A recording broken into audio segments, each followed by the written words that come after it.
DJs BrewTube beer review. Well, you know what, guys? It's time to go what? Damn, it's time to go local! That's right, guys. We're going local. And what brewery we're going local with today? We're going local with DC Brau. And we're going to have their On the Wings of Armageddon. Now, as the name suggests, DC Brau is in Washington, D.C., US of A. Yay, yay. And On the Wings of Armageddon is their highly acclaimed DIPA. Now, this is a rotating serving, 9.2% ABV, and a big 115 IBUs. This one's mega fresh because they just started to distribute in this area, so they're giving us the good stuff. Anyways, this beer is kind of famous for using or being one of the first users of acclaim of Falconers Flight hops. Now, Falconers Flight hops. A lot of people say, oh, that's a single hop. But if you go to the Falconers Flight website, it'll tell you that, or the Hop Union website, that is, they'll tell you that Falconers Flight is a blended hop pellet. So it's a proprietary blend. They take whatever hops they're taking, they blend it into these pellets, and they make it as sort of a proprietary signature flavor. Now, the malts in this, besides the Falconers Flight, they're using pale, Cara 60, CaraPils, and wheat malt. So that gives it, I guess, its mouthfeel and things of that sort. So, I've had this beer on tap before, and was totally blown away. It was really freaking awesome, and I had it like sort of like a bottle share out of the can probably about a year ago before they started distributing around here, and it was easily accessible. So, let's stop flapping my gums. Let's get this bad boy cracked open and tell you what's up with On the Wings of Armageddon. Let's see. Yeah, nice. Oh, it's not exploding on me. Sometimes some of the DC Brau beers, when you crack open the can, they really flow out. Let's see what we got. Got a nice little Dewclaw Repent snifter. We'll see if I'm repenting after this one. All right, let's see what we got here. Nice. Okay. For appearance-wise, we're pretty clear, golden amber color with more orange hues and red coming out of it than yellow. We've got a solid two-finger head. These kind of sort of tapered up sniffers are good at that. Little soap sudsy up at the top, but around the sides, man, it's really tight, small bubbles.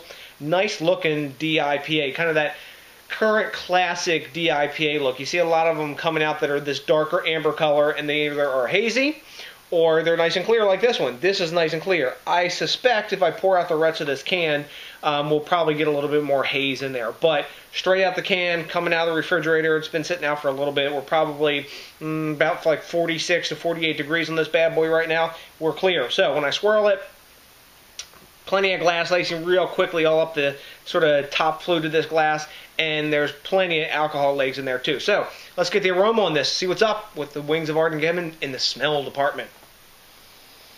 Nice big pine, citrus, a bit of peach, maybe a little bit of melon in there too. Bit herbaceous, decent amount of dankness. There's a sweet malt undertone with maybe a bit of honey as well. Really nice smelling beer. Let's get a taste on this, guys. Cheers. Man. Wow, yeah. I had to go back for a second drink of that. Talk about glass lacing. Look at that, guys. Dang. This beer is up in your grill. You don't feel maybe 115 IBUs because it's got a decent amount of malt backbone to it. Right up in my face, I'm getting citrus, then a bit of pine. I'm getting a bit of peach, maybe a little bit of like mango, like that tropical fruit going on. Really easy drinking beer. It's got a bitterness, but it doesn't leave like that bitterness footprint on your tongue. Like it's not that like long-lasting like pine sort of tar bitterness that like hangs on your tongue sometimes, because it's got enough malt backbone that it kind of wipes that off the off the map there. Wow, this is really tasty. Let me get another drink of this, guys. Yep, man, that's very easy drinking. It doesn't smell of alcohol. You don't taste the alcohol in it. The 9.2% is really well hidden in this. It goes down smooth. The mouthfeel is, I'd say, a full-on medium. It's not medium full or medium thin. It's right there at medium. It's nice and coating, I guess, due to the addition maybe of the wheat that they're putting in, torrefied wheat. I don't know, but it's got real nice mouthfeel, and this is highly drinkable for a DIPA. This on the Wings of Armageddon. The Armageddon will be you getting cronked out and drinking too much of this and trash. Let me pour a little more of this and see if it hazes up if I swirl the can a bit here when I pour it out, as I suspected. Sometimes that'll change the beer too. Let's see. No, not really hazy. You know, let me take a taste out of the can too and see if it's any different in the can, because these canned beer guys like to tell you it's better out of the can. Out of the can, it's about the same, but I perceive the bitterness a little more. I don't know if that's because it hasn't bloomed out when you pour it or anything, but there's not that much of a difference. It's pretty much the same, and it didn't taste bad out of the can. It tasted pretty much like out of the glass. So if you drink it either way, if you got this one at the beach, if you're taking some 6-pack of 9.2% Wings of Armageddon destruction to your beach day, if you drink this one out in the sun, you're going to be going night-night and feeling like Armageddon came to you. But anyways, highly drinkable, super tasty beer, very well made. Is it the best DIPA I've ever had? No, but man, it's really tasty. So now we got to grade this. Rate Beer guys are giving it a 99. I don't know, I can't go to the A+ level, no. Beer Advocate's giving it a 97. When I had this on tap, I liked it more on tap, and I could call it maybe a 97. That's a really high A. I'm going to go with 96 today out of the can. I'm not exactly sure how fresh this is, but yes, I do. Wait, the carrier had the date on the top of it, like a date sticker on the 6-pack carrier. If you're buying singles, that doesn't really help you, but I bought a 6er of this because I distributed some of this out to BrewTube World. You guys who've got them, you know who they are. But really tasty beer, very well made. I'm giving it a 96. It's a high A. If you guys have had this beer, let me know what you think about it.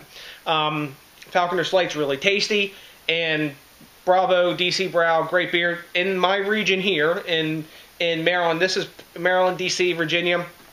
I'd say this and Bitter Valentine from Williamsburg Ale Works are probably from Maryland, Virginia, DC area, the best DIPAs coming out of this little clumped up region.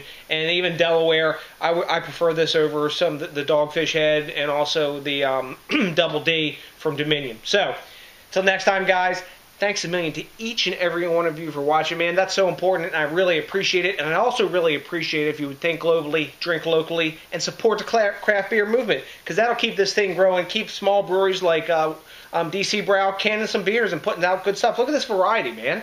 That is what happens when you support the craft beer movement. You get all of these canned DIPAs, and you put your happy face on after you've had a work day. So, till next time, guys, like I say, thanks a million. And then I got nothing but a big-ass bunch of love for you. And a what? Oh, yeah. A peace out.